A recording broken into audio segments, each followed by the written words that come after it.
So let's say there are 4 things that you've really been wanting.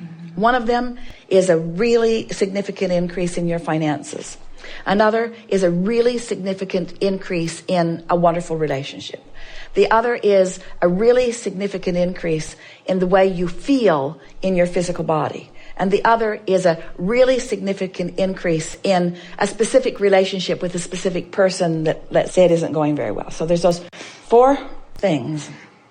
Yeah, we know. Yeah. So there's those 4 things that are really important to you. But those are not the only 4 things that you're thinking about. Those are just 4 really important things that you're thinking about. And those 4 things, you've already practiced a disc on each one of them. Okay. Some of them are on the same disc. In fact, all of them are on the same disc. But that's sort of beside the point. You've practiced yourself into a vibrational frequency. So you have habits of thoughts and beliefs, and you have the disc that you choose easily because the momentum of them keeps you choosing them. But now you've been listening to us, and we have convinced you that you've put all of those requests, step 1, into the vortex, right, and that Source and Law of Attraction have lined them all up, and so they're ripe and ready to be revealed to you, and that now your job is not to focus upon number 1, number 2, number 3, number 4, but number 5, which is the easiest thing for you to feel good about, which is that pet, or that waterfall in the park, or that ocean that's easy to look at. Something that takes you to a high-flying, that piece of music that makes your heart soar every time you hear it.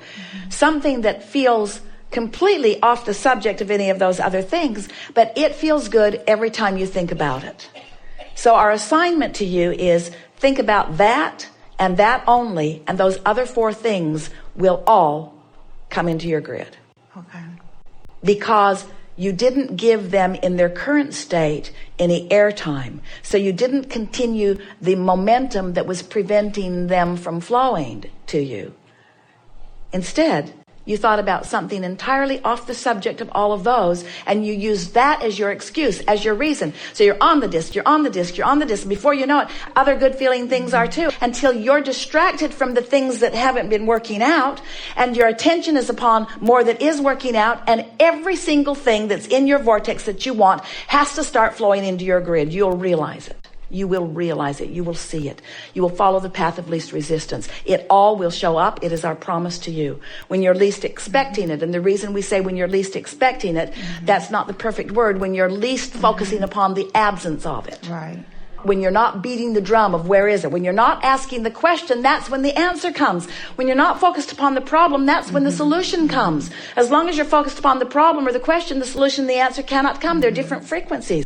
So you got to find some subject that isn't a problem, some subject that isn't a question, and use it as your reason to focus. And as you focus upon that, then you practice that high-flying vibration, and that becomes the vibrational expectation of you. And then all those things that are in the vortex on all those other subjects flow into your experience. That's the best we've ever said it. Did you get it? I'm saying them. I'm saying them. But it feels weird. It feels counterintuitive to you. You keep thinking that the way to the solution is grinding the problem down. We'll just whittle the problem down. You don't realize you're keeping the momentum of the problem active. You see, you got to get off of it. That's why step 1 is brief. Get off of it. Step 2 is already taken care of, and do anything you can to be on step 3, and that is meditate and take walks in places that are pleasing to you, and be with people that are fun to be with, and listen to music if it pleases you, and eat food that is pleasing to you while you're having the experience of it. In other words, you've stopped pampering yourself in your striving for success and in your lack of personal care to the way you feel. You've got these holding patterns going on, and your pressure tank's just building up. And then it feels like same old, same old. Same old, same old. Yeah. If we could just convince you that finding anything that feels good while you think it or focus upon it or do it, if we could just convince you that that is your best work, then everybody around you would start calling you a very selfish person for a while, because they would see you no longer struggling for your reward, no longer striving for it. What are you doing? I'm basking. Well, isn't there something more productive that you could be doing? Esther's thinking about that even as we are giving it to you here. So she walks over into the offices where all of the lovely people are, and no one has their hands on the keyboard. The phones are ringing, no one's answering them.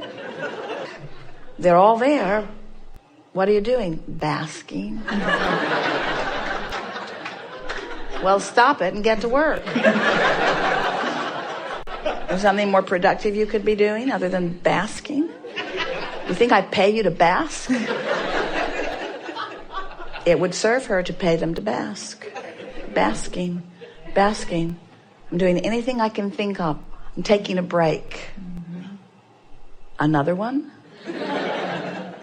Haven't you been on a break all morning? I'm on a break from this pressing feeling of responsibility that is preventing me from alignment and keeping me from being the happy and therefore productive employee that you want me to be. In other words, the more basking you encourage, the more joy you encourage, the more happiness you encourage, not only of yourself but of others. You can't encourage it if you're not there. It's a really good conversation, isn't it? Thank you. Yes, indeed.